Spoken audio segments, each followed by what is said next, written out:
இறைவன் மீது நம்பிக்கை வைத்தல், இறைவனை சார்ந்திருத்தல் அப்படின்னு சொன்னா இன்னைக்கு பலருக்கு புரியல.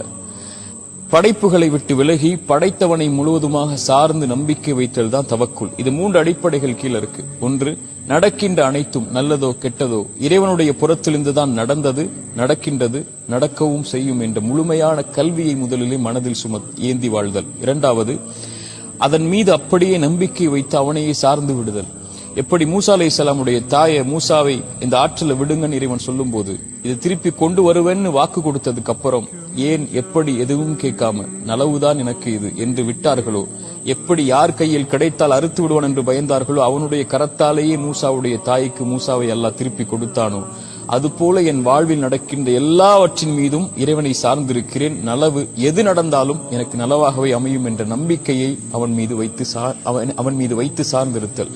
மூன்றாவது, அதில் முயற்சி செய்தல்.